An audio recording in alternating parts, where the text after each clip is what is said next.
അവന്റെ തലയും തലമുടിയും വെളുത്ത പഞ്ഞി പോലെ ഹിമത്തോളം വെണ്മയായിരുന്നു. നോക്കി, ഈ വെള്ള തലമുടി, വെള്ള മുഖം എന്തിനെ സൂചിപ്പിക്കുന്നു എന്ന് ചോദിച്ചാൽ, നമ്മുടെ കർത്താവ് ജരാനരകൾ ബാധിച്ച ഒരു വ്യക്തിയായിട്ട് നിൽക്കുകയല്ല ചെയ്യുന്നത്.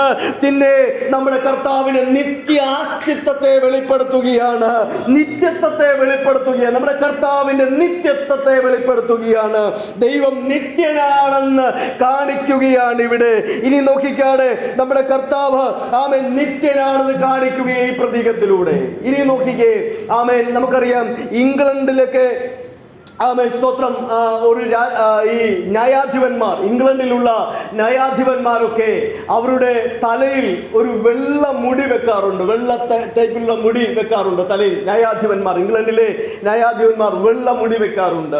ആമേൻ സ്തോത്രം. അത് ആമേൻ സ്തോത്രം, ഇംഗ്ലണ്ടിലെ ഒരു ന്യായാധിപന്മാർ ഇങ്ങനെ വെക്കുന്നതിനെ നമുക്ക് ഈ ഭാഗത്തേക്ക് ഒന്ന് ചിത്രീകരിച്ചാൽ, ആമേൻ, നമ്മുടെ കർത്താവിനെ ഒരു ന്യായാധിപനായിട്ട് ചിത്രീകരിക്കുകയാണ്. നമ്മുടെ കർത്താവാണ് ന്യായാധിപനാണെന്ന് നമുക്ക് കാണുവാൻ കഴിയുന്നുണ്ട്. കർത്താവിന്റെ പ്രത്യക്ഷത എല്ലാം ഇതേ നിലയിലായിരുന്നില്ല. ആമേൻ. യെശയ്യാ പ്രവചനത്തിലേക്ക് വരുമ്പോൾ നമ്മുടെ കർത്താവിന്റെ പ്രത്യക്ഷതയെ കുറിച്ച് യെശയ്യാവ് കാണുന്നുണ്ട്. 6-ാം അധ്യായം 1-ാം വാക്യത്തിൽ പറയുന്നുണ്ട്, ഉസിയ രാജാവ് മരിച്ചയാണ്ടിൽ ഉയർന്നും പൊങ്ങിയുമുള്ള സിംഹാസനത്തിൽ ഇരിക്കുന്ന ഒരു വ്യക്തിത്വത്തെ കാണുകയാണ്. ആമേൻ. രണ്ടുകൊണ്ട് മുഖം മറച്ചുകൊണ്ട്, രണ്ടുകൊണ്ട് പറന്നു നിന്നുകൊണ്ട്, രണ്ടുകൊണ്ട് പാദം മൂടിക്കൊണ്ട്, സറാബുകൾ ആർത്തുകൊണ്ടിരിക്കുന്ന ഒരു കർത്താവിന്റെ ദൃശ്യം നമുക്ക് അവിടെ കാണുവാൻ സാധിക്കുന്നുണ്ട്. അങ്ങനെ വ്യത്യസ്തമായ നിലയിൽ കർത്താവിന്റെ വെളിപ്പാട് വിശുദ്ധ വേദപുസ്തകത്തിൽ കാണുവാൻ കഴിയുന്നുണ്ട്. എന്നാൽ ഇവിടെ ഇതാ തന്റെ തലയും മുഖവുമെല്ലാം വെണ്മയുള്ള ഒരു പ്രത്യേക തരത്തിൽ കർത്താവ് പ്രത്യക്ഷമാകുന്നതിന്റെ പ്രത്യേകത എന്താണെന്ന് ചോദിച്ചാൽ, അങ്ങൊരു ന്യായാധിപനാണെന്ന് കാണിക്കുകയാണ്. നമ്മുടെ കർത്താവ് ന്യായാധിപനാണ്. ഈ വെണ്മയുള്ള മുടി, യേശുവിന്റെ മുഖത്ത് തലയിൽ കാണുന്ന ഈ വെണ്മയുള്ള മുടി എന്തിനെ ചിത്രീകരിക്കുന്നു ചോദിച്ചാൽ, നമ്മുടെ കർത്താവിന്റെ ജ്ഞാനത്തെ ചിത്രീകരിക്കുകയാണ്. 2, തന്റെ അധികാരത്തെ ചിത്രീകരിക്കുകയാണ്.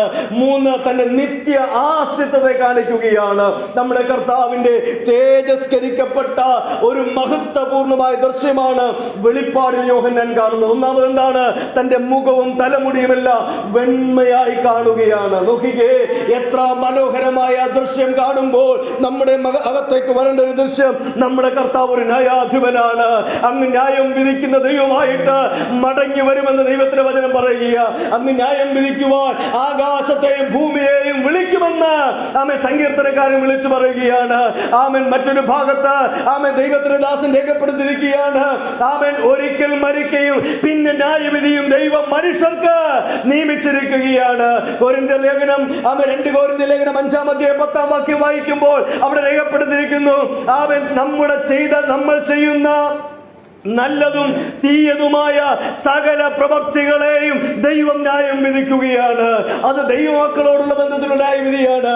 നമ്മുടെ പ്രവൃത്തികൾക്ക് ന്യായവിധി, നമ്മുടെ ചിന്തകൾക്ക് ന്യായവിധി, നമ്മുടേതായ എല്ലാ പ്രവർത്തനങ്ങളെയും ദൈവം ന്യായവിസ്താരത്തിലേക്ക് വരുത്തും. അങ്ങനെയെങ്കിൽ ഭയത്തോടെ ദൈവത്തെ സേവിക്കണമെന്ന് ദൈവത്തിന്റെ വചനം നമ്മെ ഓർമ്മപ്പെടുത്തുകയാണ്. ആമേൻ. നാം പറഞ്ഞ വാക്കുകൾക്ക് ന്യായവിധി ഉണ്ടാകും. നമ്മുടെ ഹൃദയത്തെ നിരൂപണങ്ങൾക്ക് ന്യായവിധി ഉണ്ടാകും.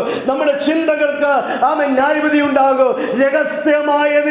രഹസ്യമായി നമ്മൾ ചിന്തിക്കുന്ന കാര്യങ്ങൾക്ക് പോലും ന്യായവിധി ദിവസത്തിൽ കണക്ക് ബോധിപ്പിക്കേണ്ടി വരും. അങ്ങനെയെങ്കിൽ എന്നെ കേൾക്കുന്ന ദൈവമക്കളെ, വളരെ ഗൗരവത്തോടെ നമ്മുടെ ക്രിസ്തീയ ജീവൻ നയിക്കണം. എന്റെ കർത്താവ് ഒരു ന്യായാധിപനാണ്. ഹല്ലേലൂയ. നമ്മുടെ കർത്താവ് ന്യായാധിപനാണ്.